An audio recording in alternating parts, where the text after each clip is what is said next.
নবী চিএস মারার কি জানেন? আমার নবী কত রোমান্টিক জানেননি? বাংলাদেশে এখন অনেকে প্রেমের কবিতা লেখেন। আরে প্রেম যদি শিখতে হয় নবী থেকে শিখেন।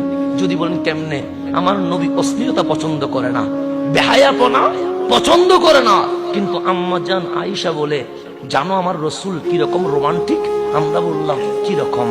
আমাদের ঘর যখন মদিনায় আসলাম তখন এমন অবস্থা হয়ে গেল, মাঝে মাঝে 2 মাস 3 মাস চুলার মধ্যে আগুন ধরাইতে পারি নাই, কারণ খাবার নাই, আগুন ধরবে কেমনে?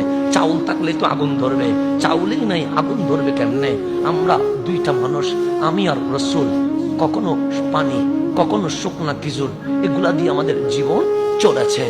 মানুষের খাবারের মধ্যে চেঞ্জিং আছে না নাই? কিন্তু আমার নবীর বিবি বলছে না, আম্মা জান আয়েশা, আমাদের ঘরে শুকনো খেজুর আছে আর পানি আছে, আর কিছু নাই। 2 মাস 3 মাস চলে গেছে, আল্লাহর রসুল চলে গেছে জিহাদের ময়দানে। কোথায়? ঘরের মধ্যে কোনো বাজার করতে পারছে? আম্মা জান আয়েশা বলে, আমি একলা। হঠাৎ কোন আনসার সাহাবীর ঘর থেকে ভালো খাবার নবীর জন্য পাঠানো হয়েছে। তো রসুল তো ঘরে নাই, কোথায় চলে গেছে? জিহাদে। তা আমি 3 মাস খাবার দেখি নাই, 3 মাস পর খাবার দেখি, লোভ সামলানো যাবে না। আম্মা জান আয়েশা বলে, আমি খাবারটা খুলেও দেখি নাই, আমি বড় যত্ন করে রেখে দিয়েছি। কেন? আমার নবী আসলে একসাথে বসে খাবো, এটার নাম প্রেম ছিল। আম্মা জান আয়েশা বলে, আমি ফ্রিজ তো নাই, গরম করে করে রাখতে রাখলাম।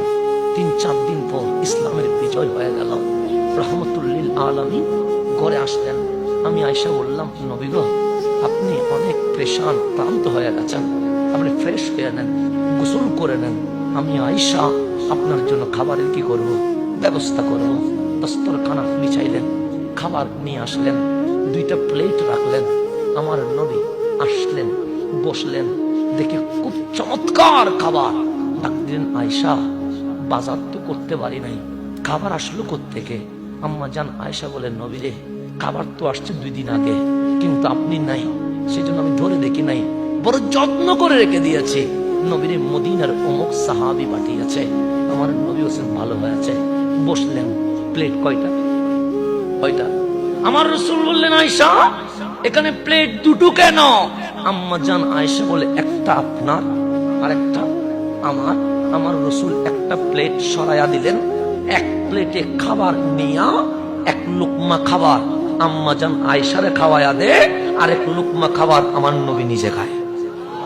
এর চেয়ে রোমান্টিকতা আসেনি। বউ জীবনে কখনো পালাবেনি, এখন তো বাংলাদেশে বউ পালা যায়। আমার নবীর সুন্নত যদি আপনি আমি আমল করি, জীবনে কখনো বউ যাবেনি, গর্ভরাটাই জান্নাত হয়ে যাবে। রসুলের সুন্নত, এটা রসুলের মতো রোমান্টিক এই জমিনের মধ্যে আর কাউরে পাওয়া যাবে না। সেই জন্য আমার নবীর আদর্শ নিতে হবে বন্ধু, কোন নায়ক নায়িকার আদর্শ নিয়েন না।